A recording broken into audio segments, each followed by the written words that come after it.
हज़रत सुलेमान अलैहिस्सलाम की बादशाहत का वाक़िया बेहद तफसील और दिलचस्प वाक़ियात पर मबनी है। ये वाक़िया कुरान पाक और अहादीस में बयान हुआ है, जिससे हमें कई अहम सबक और नसीहतें हासिल होती हैं। हज़रत सुलेमान अलैहिस्सलाम अल्लाह ताला के नबी थे और उन्हें एक ऐसी बादशाहत अता की गई थी जो दुनिया में किसी और को नहीं मिली। उनकी हुकूमत के तमाम पहलुओं पर नज़र डालने के लिए हम दर्ज झैल मौज़ूआत का जायज़ा लेंगे। हज़रत सुलेमान अलैहिस्सलाम की बादशाहत और नेमतें। अल्लाह ताला ने हज़रत सुलेमान अलैहिस्सलाम को बेहिसाब नेमतों से नवाजा, जिनमें शामिल है जिन्नात पर इख्तियार। आपको जिन्नात पर मुकम्मल इख्तियार दिया गया था। ये जिन्नात आपके हुक्म से बड़े बड़े महल, इमारतें और शीशे की राहदारियां तामीर करते थे। कुरान पाक में जिक्र है कि जिन्नात आपके हुक्म से बहरी सफ़र करते, गुताखोरी करते और मोती जैसे कीमती खजाने निकालते। हवा पर काबू। अल्लाह ताला ने हवा को आपका ताबे कर दिया था। आप हवा को हुक्म देते तो वह आपके तख्त को लेकर पल झपकते में किसी भी जगह पहुंचा देती।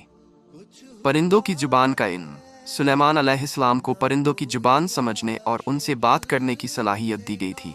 आपकी हुकूमत में परिंदे भी आपके सिपाहियों में शामिल थे और मुख्तलिफ पैगामात पहुंचाते। अजीम तख्त। आपका तख्त इतना अजीम और शान था कि इसकी मिसाल दुनिया में नहीं मिलती। ये तख्त निहायत खूबसूरत और कीमती जवाहरात से मुरस्सा था।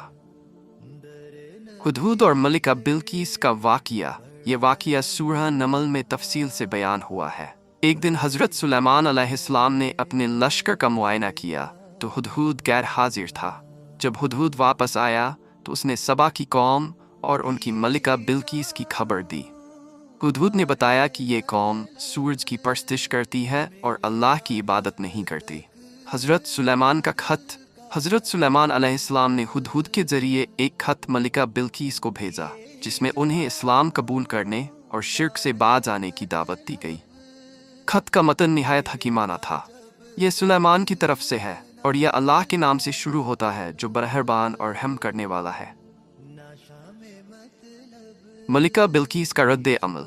मलिका बिल्कीस ने खत पढ़ने के बाद अपने वजीरों से मशविरा किया और बिलाखिर हज़रत सुलेमान अलैहिस्सलाम के दरबार में हाजिर होने का फैसला किया। बिल्कीस का तख्त। हज़रत सुलेमान अलैहिस्सलाम ने मलिका बिल्कीस के आने से पहले ही उसका तख्त अपने दरबार में मंगवाने का हुक्म दिया। एक जिन ने कहा कि वह तख्त फौरन हाजिर कर देगा, लेकिन हज़रत सुलेमान अलैहिस्सलाम के एक वजीर, जिसके पास किताब का इल्म था, ने पल झपकते में तख्त हाजिर कर दिया। बिल्कीस का इस्लाम कबूल करना। जब मलिका बिल्कीस हज़रत सुलेमान अलैहिस्सलाम के दरबार में पहुंची और अल्लाह की कुदरत के मज़ाहिरे देखे तो उसने अल्लाह की वहदानियत को तस्लीम किया और इस्लाम कबूल कर लिया। 3. हज़रत सुलेमान अलैहिस्सलाम की हिकमत और इंसाफ। हज़रत सुलेमान अलैहिस्सलाम अपनी गैर मामूली हिकमत और इंसाफ की वजह से मशहूर थे। एक मशहूर वाक़िया है कि दो औरतें एक बच्चे के लिए दावा लेकर आपके पास आईं। दोनों कह रही थी कि बच्चा उनका है।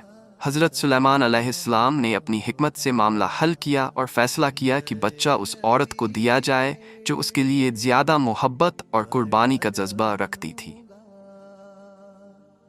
हज़रत सुलेमान अलैहिस्सलाम की वफ़ात। हज़रत सुलेमान अलैहिस्सलाम की वफ़ात का वाक़िया निहायत दिलचस्प है।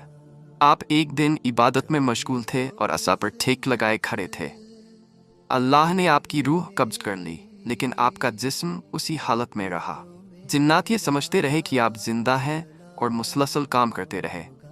कई दिनों बाद एक कीड़े ने आपके असा को खाकर तोड़ दिया, जिसके नतीजे में आपका जिस्म ज़मीन पर गिर पड़ा। तब जिन्नात को मालूम हुआ कि हज़रत सुलेमान अलैहिस्सलाम वफ़ात पा चुके हैं। हज़रत सुलेमान अलैहिस्सलाम के वाक़ियात से सबका